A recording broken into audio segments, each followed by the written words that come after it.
नमस्कार दोस्तों, मैं आकर्षण गुप्ता आप सबका हिमाचल सारथी की ऑनलाइन क्लासेस में स्वागत करता हूं। तो जैसे कि आपको पता है कि हिमाचल सारथी ने एम लक्ष्मीकांत के चैप्टर वाइज आपके लिए मल्टीपल चॉइस क्वेश्चन के एक सीरीज शुरू की है और इसके लगभग हमने 3 चैप्टर्स के बारे में डिस्कशन कर लिया है। तो आज हम डिस्कशन कर जा रहे हैं चैप्टर 4 के बारे में और उसका नाम है प्रियम्बल या भारत के संविधान की प्रस्तावना। उसके हम आज मोस्ट इंपोर्टेंट मल्टीपल चॉइस क्वेश्चनों के बारे में डिस्कशन करेंगे। तो आइए इनकी शुरुआत करते हैं।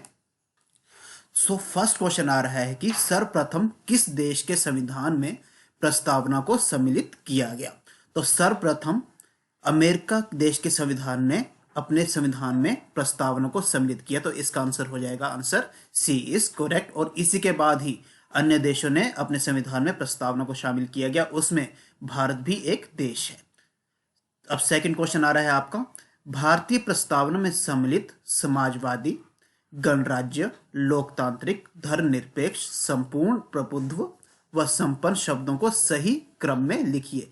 यानी आपको क्रमानुसार लिखना है कि कौन सा शब्द पहले आता है। तो सबसे पहले आपका कौन सा शब्द है आपका हमारे संविधान में लिखा हुआ, सबसे पहला प्रभुत्व संपन्न, फिर समाजवादी, फिर धर्मनिरपेक्ष, फिर लोकतांत्रिक, गणराज्य। तो इसका आपका ऑप्शन बी करेक्ट हो जाएगा।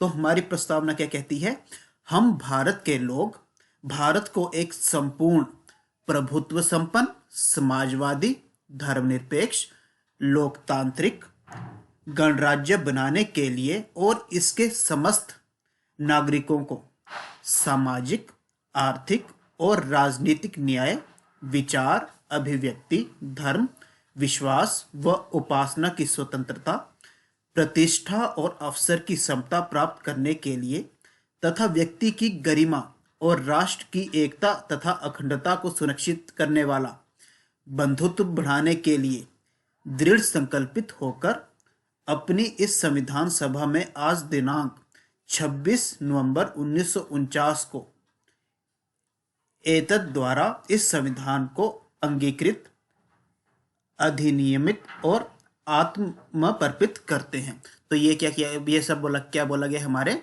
देश की प्रस्तावना में। तो सब सही क्रम इसका क्या हो जाएगा, सबसे पहले आपका शब्द आता है प्रभुत्व संपन्न, फिर समाजवादी, फिर धर्मनिरपेक्ष, फिर लोकतांत्रिक, फिर गणराज्य। तो इसका ऑप्शन बी करेक्ट हो जाएगा।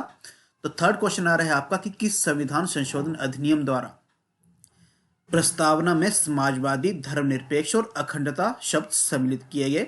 तो वह संविधान संशोधन अधिनियम था आपका 42वां संविधान संशोधन अधिनियम 1976। और इस संशोधन द्वारा संविधान में बहुत सारे बदलाव किए गए थे, इसलिए इसे मिनी कॉन्स्टिट्यूशन भी बोला जाता है। किसे, 42वां संशोधन अधिनियम 1976। तो ये भी आपने याद रख लेना है। अब फोर्थ क्वेश्चन आ रहा है कि भारतीय प्रस्तावना में भारत की प्रकृति को दर्शाने वाले कौन से शब्द सम्मिलित किए गए हैं। अब भारत की प्रकृति कैसी होगी, तो भारत की प्रकृति कैसी होगी, एक तो भारत कैसा होगा, संप्रभु देश होगा। संप्रभु मीन्स भारत को जो है कोई भी डिसीजन लेने के लिए आजादी होगी, वह किसी के आदेश पर निर्भर नहीं करेगा। दूसरा, भारत देश समाजवादी होगा। हाँ जी, पर कौन सा समाजवाद, लोकतांत्रिक समाजवादी देश होगा। और तीसरा, धर्मनिरपेक्ष राज्य होगा। हाँ जी, तीसरा भी करेक्ट है। और गणतंत्र राज्य होगा, चौथा भी आपका करेक्ट है। तो इसका चौथे का आपका करेक्ट आंसर हो जाएगा ऑप्शन डी इज करेक्ट। इसके सभी पार्ट के हैं आपके बिल्कुल करेक्ट हैं। और इसमें एक और शब्द आपका छूट रहा है जो भारत की प्रकृति को दर्शाता है। तो एक तो आपका संप्रभु, समाजवादी, धर्मनिरपेक्ष, गणतंत्र और साथ में 5वां शब्द है आपका लोकतांत्रिक देश। हमारा देश कैसा होगा, लोकतांत्रिक देश होगा। तो ये 5 शब्द आपने याद कर लेने हैं। अब फिफ्थ क्वेश्चन की ओर हम आगे बढ़े। तो हमारी देश की प्रस्तावना में संविधान के उद्देश्य का उल्लेख किन शब्दों में किया गया है कि हमारे देश का उद्देश्य क्या है। तो इसका उल्लेख कौन से शब्द करते हैं, इसका उल्लेख करते हैं आपके शब्द, एक आपका न्याय, दूसरा आपका स्वतंत्रता। ये दोनों तो करेक्ट हैं, पर ये धर्मनिरपेक्ष और गणतंत्र ये किसके बारे में बताते हैं, हमारे देश की प्रकृति के बारे में दर्शाते। तो पहला और दूसरा ऑप्शन तो आपका क्या हो जाएगा, इनकरेक्ट हो जाएगा। तो इसका ऑप्शन कौन सा, डी इसका करेक्ट हो जाएगा, क्योंकि तीसरा और चौथा क्या है इसका करेक्ट है। पर आपको ध्यान रखना है कि संविधान का उद्देश्य दर्शाने के लिए कौन कौन से शब्द शामिल हैं, एक आपका न्याय, दूसरा स्वतंत्रता, तीसरा समता, यानी कि हम सबको क्या है, इक्वलिटी यानी कि एक समान अधिकार दिए जाएंगे। और चौथा है आपका बंधुत्व या भाईचारे को बढ़ाना। तो ये किसके बारे में उद्देश्य दर्शाते हैं? हमारे देश का उद्देश्य क्या है, यानी कि हमारा देश आगे जाकर बनना क्या चाहता है, कैसा बनेगा हमारा देश। सबको क्या है? न्यायिक रूप में समानता देना। हर एक भारतीय की क्या होगी? स्वतंत्रता होगी। सबके क्या होंगे? समान अधिकार होंगे। और सबके बीच में क्या होगा? भाईचारा होगा। ये हमारे देश का क्या है? उद्देश्य है। अब छठा क्वेश्चन आ रहा है आपका, प्रस्तावना के अनुसार संविधान के अधिकार का स्रोत क्या है। अब प्रस्तावना के अनुसार, अब डेट भी पढ़ोगे ना आप, हमारी प्रस्तावना क्या किया गया है? 26 नवंबर 1949 को हम सब भारतीयों ने अपने आप को किसे सौंप दिया? संविधान को सौंप दिया। यानी कि संविधान की ताकत का मुख्य स्रोत क्या है? हम भारत के लोग। यानी कि पहला ऑप्शन क्या रहेगा? भारत संविधान के लोगों से शक्ति अधिकृत करता है। तो पहला ऑप्शन तो आपका बिल्कुल करेक्ट है। भारतीय संविधान को राष्ट्रपति द्वारा शक्ति देगी है? नहीं। तो सेकंड ऑप्शन आपका गलत हो जाएगा। भारतीय संविधान को संसद द्वारा शक्ति दी है? नहीं। थर्ड ऑप्शन भी आपका इनकरेक्ट हो जाएगा। तो इसका सही उत्तर क्या होगा? ऑप्शन एक। इसका केवल एक ही सही ऑप्शन है कि भारत के संविधान के लोगों से शक्ति अधिकृत करता है। यानी कि भारतीय संविधान को काम करने के लिए ताकत या शक्ति किसके द्वारा दी गई है? भारत के लोगों के द्वारा। कब? 26 नवंबर 1949। सातवां क्वेश्चन, भारत एक संप्रभु देश है, इसका सही मतलब नहीं है। यहां पे ध्यान दीजिए, यहां पे क्या लिखा है? सही मतलब नहीं है। तो पहला ऑप्शन है आपका, भारत ना तो किसी अन्य देश पर निर्भर है और ना ही किसी अन्य देश का डोमिनियन है। तो पहला ऑप्शन तो बिल्कुल सही है कि भारत ना ही किसी देश पर निर्भर करता है और ना ही किसी अन्य देश का डोमिनियन है, संप्रभुता का। ये तो पहला बिल्कुल करेक्ट लाइन है। पर यहाँ पर क्या दिया है? नहीं है। तो पहला ऑप्शन तो क्या हो जाएगा? इनकरेक्ट। सही मायने में तो सही ही है, पर यहाँ पर क्या लिखा है आपका? नहीं है। इसलिए पहला ऑप्शन तो आपका इनकरेक्ट हो जाएगा। दूसरा, एक संप्रभु राज्य होने के नाते भारत किसी विदेशी सीमा का अधिग्रहण कर सकता है? बिल्कुल कर सकता है। तो ऑप्शन सेकंड भी आपका इनकरेक्ट हो जाएगा।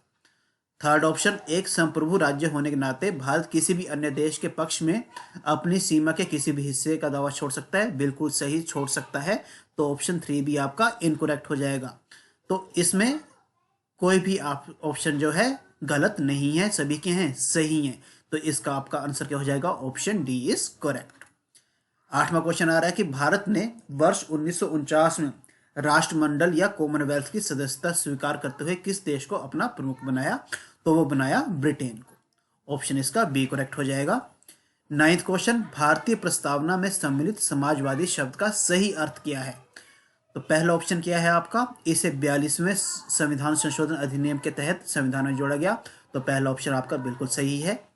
सेकंड ऑप्शन, भारतीय समाजवाद साम्यवादी समाजवाद है, ना कि लोकतांत्रिक समाजवाद। नहीं, भारत का समाजवाद लोकतांत्रिक समाजवाद है, साम्यवादी समाजवाद नहीं। तो ऑप्शन सेकंड स्टेटमेंट आपकी इनकरेक्ट हो जाएगी, क्योंकि साम्यवादी समाज में क्या होता है? जिसमें पूर्ण रूप से किसका अधिकार होता है? सरकार का, किसी का निजी अधिकार नहीं होता। पर लोकतांत्रिक समाजवाद में क्या होता है? सरकार और निजी क्षेत्र उनका क्या होता है? समान अधिकार होता है। तो भारत समाजवाद को फॉलो करता है, पर कौन से समाजवाद को? लोकतांत्रिक समाजवाद को। तो स्टेटमेंट आपकी सेकंड जो है इनकरेक्ट हो जाएगी। थर्ड स्टेटमेंट क्या आ रही है कि सुप्रीम कोर्ट या सर्वोच्च न्यायालय के अनुसार भारतीय समाजवाद का उद्देश्य गरीबी, उपेक्षा, बीमारी व अवसर की असमानता को समाप्त करना है। तो थर्ड स्टेटमेंट आपकी बिल्कुल करेक्ट है। तो ऑप्शन कौन स्टेटमेंट्स कौन कौन सी करेक्ट होगी? First and third. तो आपका आंसर हो जाएगा आपका option C is correct. 10th question, प्रत्यक्ष लोकतंत्र के मुख्य औजार कौन कौन से हैं? तो परिपरीक्षा भी इसका मुख्य औजार है, पहल भी इसका मुख्य औजार है, प्रत्यावर्तन भी इसका मुख्य औजार है, और जनमत संग्रह भी इसका मुख्य औजार है। अगर इंग्लिश में बात करें तो परिपरीक्षा को क्या बोला जाता है? रिफरेंडम। पहल को क्या बोला जाता है? इनिशिएटिव। प्रत्यावर्तन को क्या कहा जाता है? आपका रिकॉल। और जनमत संग्रह को क्या बोला जाता है? आपका प्लेबिसाइट। PLEBSCIT। अब रिफरेंडम क्या होता है? रिफरेंडम का आपका सही मतलब है, अब रिफरेंडम तब लाया जाता है जब मान लीजिए किसी देश ने कोई डिसीजन लेना है, अभी कानून उसका पास नहीं हुआ है, और उस डिसीजन लेने के लिए वो जनता से सरकार पूछती है। जैसे जूनागढ़ का अधिग्रहण करने के लिए भारत में क्या कराया गया था आपका? परिपरीक्षा या रेफरेंडम, यानी कि लोगों से पूछा गया था कि आप पाकिस्तान में शामिल होना चाहते हो कि भारत में। तो लोगों ने किसका साथ चुना? भारत का। तो जूनागढ़ किसमें शामिल हो गया था? भारत में। तो वो क्या था आपका? परिपरीक्षा। पर जनमत संग्रह या प्लेबिसाइट क्या होता है? मान लीजिए भारत कोई कानून ले आया, मान लीजिए यूनिवर्सल सिविल कोड आर्टिकल 44, यह क्या भारत देश, क्या भारत की संसद इसे लाना चाहती है। अब भारतीय संसद इस कानून के बारे में लोगों से सलाह लेगी या उनसे पूछेगी कि यह कानून भारत में अप्लाई करना चाहिए या नहीं करना चाहिए। तो वो क्या हो जाएगा आपका? प्लेबिसाइट या जनमत संग्रह। अब पहल क्या होती है कि मान लीजिए कोई भी लोकतांत्रिक देश है, उसमें किसी भी व्यक्ति द्वारा या जनता द्वारा पहल की जाती है कि हमें हमारे देश के लिए इस टाइप का कानून चाहिए, यानी कि इसमें किसी सांसद द्वारा या चुने हुए प्रतिनिधि द्वारा किसी कानून को बनाने के लिए पहल नहीं की जाती, इसमें लोगों द्वारा भी पहल की जा सकती है। अब तीसरा ऑप्शन है प्रत्यावर्तन। प्रत्यावर्तन या रिकॉल। रिकॉल मीन्स अगर मान लीजिए आपके क्षेत्र का सांसद ठीक काम नहीं कर रहा, तो जनता के पास कोई शक्ति नहीं है। पर प्रत्यक्ष लोकतंत्र में क्या होगा? अगर कोई चुना हुआ सदस्य ठीक ढंग से काम नहीं कर रहा, तो जनता उसे वापस बुला सकती है, उसका रिकॉल कर सकती है। तो ऑप्शन, तो इसका सही उत्तर है तीसरा भी। इसका क्या हो जाएगा? करेक्ट हो जाएगा। तो चारों के हैं आपके प्रत्यक्ष लोकतंत्र के मुख्य औजार हैं, तो इसका ऑप्शन जो है डी करेक्ट हो जाएगा।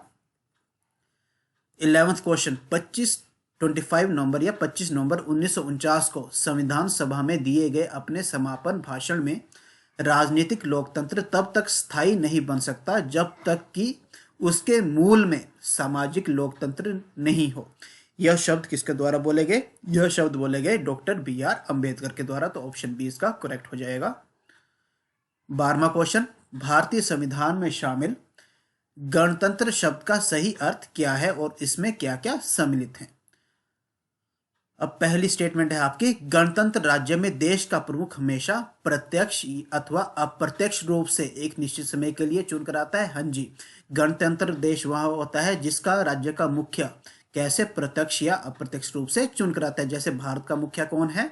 राष्ट्रपति। भारत में राष्ट्रपति कैसे चुनकर आता है? प्रत्यक्ष अप्रत्यक्ष रूप से। तो भारत कैसा है? गणतंत्र राज्य है। अब अमेरिका का मुखिया कैसा है?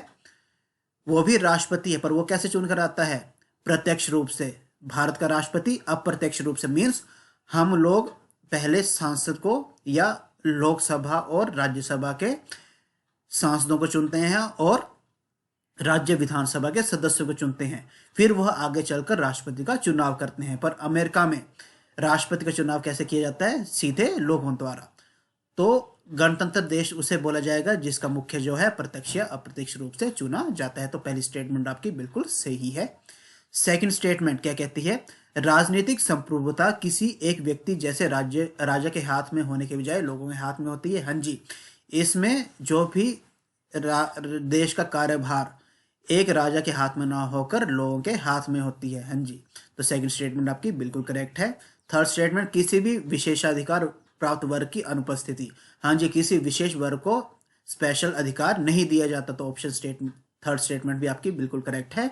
तो 12वें का आंसर क्या हो जाएगा? Option D. इसके सभी ऑप्शन के हैं आपके सही हैं, तो ऑप्शन डी इसका करेक्ट हो जाएगा। 13वें क्वेश्चन में आए हम। तो भारतीय प्रस्तावना में न्याय के 3 विभिन्न रूपों को शामिल किया गया है। वो कौन से रूप हैं? सामाजिक, आर्थिक व राजनीतिक। यानी कि भारत को, हमारे देश के न्याय किस रूप में दिलाना है लोगों को? सामाजिक, आर्थिक व राजनीतिक। अब इसके बारे में क्या क्या कथन दिए गए हैं इसके बारे में पढ़ते हैं। तो पहली स्टेटमेंट है, सामाजिक न्याय का अर्थ है कि हर व्यक्ति के साथ जाति, रंग, धर्म, लिंग के आधार पर बिना भेदभाव के समान व्यवहार किया जाएगा। हाँ जी, तो पहली स्टेटमेंट आपकी बिल्कुल करेक्ट है। जाति, रंग, धर्म और लिंग के आधार पर कोई भेदभाव नहीं किया जाएगा और सबके साथ क्या किया जाएगा? एक समान व्यवहार किया जाएगा। तो पहला ऑप्शन तो आपका बिल्कुल करेक्ट है। सेकंड स्टेटमेंट, आर्थिक न्याय का अर्थ है आर्थिक कारणों के आधार पर किसी व्यक्ति से भेदभाव नहीं किया जा सकता। पर इसमें क्या लिखा है? भेदभाव किया जा सकता है। तो सेकंड ऑप्शन तो आपकी बिल्कुल जो है इनकरेक्ट हो जाएगी। आर्थिक आधार पे किसी के साथ भी भेदभाव नहीं किया जा सकता। तो सेकंड स्टेटमेंट आपकी बिल्कुल इनकरेक्ट है। थर्ड स्टेटमेंट है, राजनीतिक न्याय का अर्थ है कि हर व्यक्ति को समान राजनीतिक अधिकार प्राप्त होंगे, चाहे वह राजनीतिक दफ्तरों के प्रवेश की बात हो अथवा अपनी बात सरकार तक पहुंचाने का अधिकार हो। तो थर्ड स्टेटमेंट आपकी बिल्कुल सही है। फोर्थ स्टेटमेंट, सामाजिक आर्थिक व राजनीतिक न्याय के इन तत्वों को 1927 की रूसी क्रांति में शामिल किया गया नहीं। रूस की क्रांति कब हुई है आपकी? 1917 में। तो ये आपने ध्यान रखना। तो ये फोर्थ ऑप्शन भी आपका क्या हो जाएगा? इनकरेक्ट हो जाएगा। तो आपकी कौन कौन सी स्टेटमेंट करेक्ट है? First and third. तो आपका ऑप्शन बी इसका करेक्ट हो जाएगा 13वें का। तो आइए अब 14वें क्वेश्चन की ओर बढ़ते हैं। हमारी प्रस्तावना में स्वतंत्रता, समता और बंधुत्व के आदर्शों को किस देश की क्रांति से लिया गया है? तो वो लिया गया आपकी फ्रांस की क्रांति से। और ये डेट भी याद रखने कब हुई थी? 1789 और 1799 के बीच में। अब 15वें क्वेश्चन की ओर है कि निम्नलिखित में से कौन से अनुच्छेद नागरिक की समता को सुनिश्चित करते हैं कि हमारे देश के नागरिकों को समान अधिकार दिए जाएंगे? तो किस किस अनुच्छेद में इसका उल्लेख है? तो 14वां अनुच्छेद इसमें इसका उल्लेख किया गया है, क्योंकि 14वां अनुच्छेद क्या कहता है? विधि के समक्ष समता, यानी कि कानून के नजर में सभी लोग क्या होंगे? बिल्कुल एक समान होंगे। तो अनुच्छेद 14 तो बिल्कुल करेक्ट है।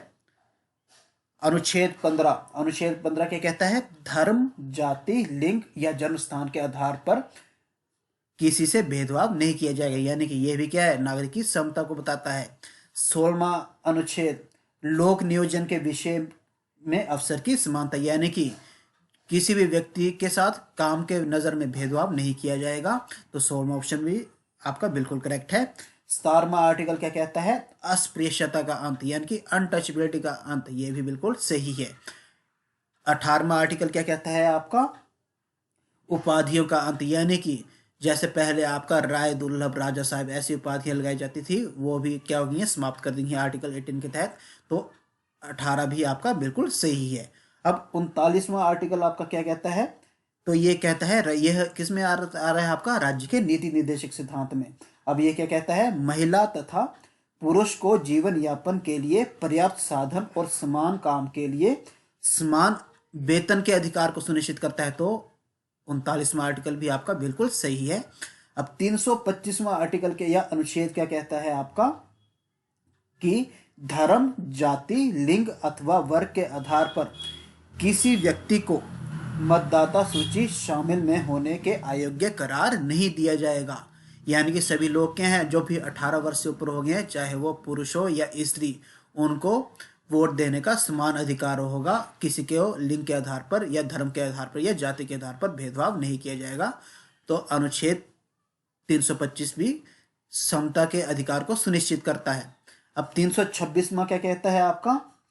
कि लोकसभा और विधानसभाओं के लिए व्यस्क मतदान का प्रावधान, यानी कि लोकसभा और राज्यसभा के चुनावों में हमेशा जो भी व्यक्ति 18 साल से ऊपर होगा, चाहे वो पुरुष हो या महिला, उन्हें क्या होगा? मतदान का अधिकार दिया जाएगा।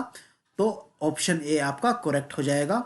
अब इसमें देखिए बी ऑप्शन में अनुच्छेद 13 किसके बारे में वर्णन करता है? अनुच्छेद 13 वर्णन करता है राज्य के बारे में, कि राज्य क्या होगा या स्टेट क्या होगी। तो ऑप्शन बी आपका इनकरेक्ट हो जाएगा।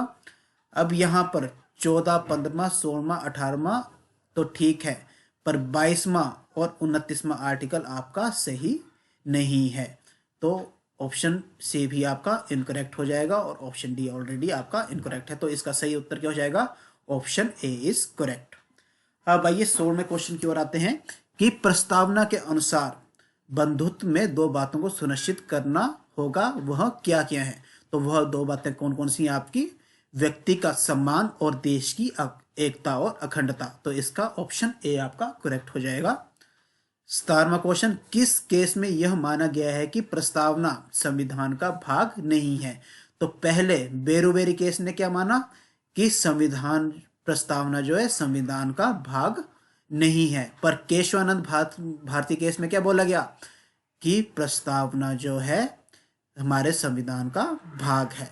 तो इसका ऑप्शन ए आपका करेक्ट हो जाएगा कि बेरुबेरी केस में यह बोला गया था कि प्रस्तावना संविधान का भाग नहीं है। पर इस डिसीजन कब पलट दिया गया आपका? केशवानंद भारती केस में 1973 में, और उसमें कहा गया कि प्रस्तावना संविधान का भाग है। तो अब क्वेश्चन है कि क्या प्रस्तावना संविधान का भाग है या नहीं? तो प्रस्तावना जो है संविधान का भाग है। 18वां क्वेश्चन, उच्चतम न्यायालय ने प्रस्तावना के बारे में क्या क्या मत दिए हैं?